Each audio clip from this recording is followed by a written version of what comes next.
The situation in Sudan is getting worse. Hundreds of thousands face starvation, and it's now the biggest humanitarian crisis in the world, but also extremely underreported in the media. Let's talk about how it started, what's happening now, and how the countries like the UAE, Russia, and the US are involved, so you have a full understanding of the conflict. In 2019, massive pro-democracy protests wanted to overthrow the dictator Omar al-Bashir. Eventually, the Sudanese military stepped in and removed him, but civilians wanted democracy, so they reached a deal. The plan was that a military leader would run the country for 21 months and then hand power to a civilian for the next 18 months. But just before that transition, the military refused to give up control, and in 2021 they overthrew the government again. Now, this bit is very important. The coup was led by two men who are still at the center of this conflict. Abdul Fattah al-Burhan, who is the head of the Sudanese army, the official army in the country, and Mohammed Hamdan Dagalo, who is the head of a paramilitary group called the Rapid Support Forces, and I'm gonna call them RSF for the rest of the video. Now, RSF used to fight together with the official Sudanese army, but over time it became very rich and very influential, and when you have two strong armies sharing power,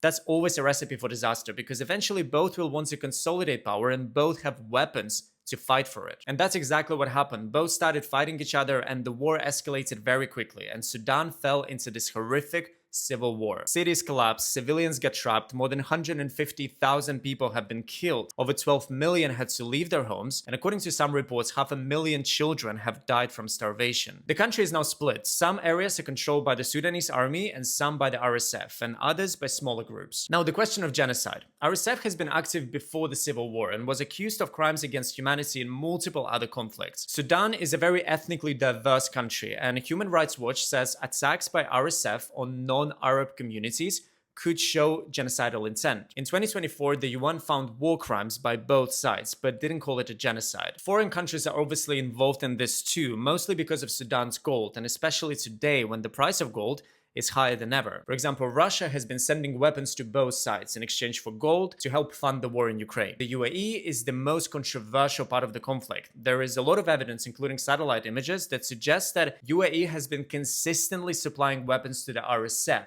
They deny it, but the UN says the evidence is credible. The US under Biden said that RSF did commit genocide. The Trump administration still agrees with that, but in practice they've been more neutral. And it's worth noting that Trump's business could be a conflict of interest here because he's planning to build the Trump Tower in Dubai, the biggest city in the UAE. The US is still Sudan's biggest donor, but under the Trump administration, aid was cut by a lot. Based on the information I could find, in 2024, the US sent $886 million in humanitarian aid. This year, they committed $334 million, which is a 62% cut. According to media reports, this has forced hundreds of soup kitchens to close and caused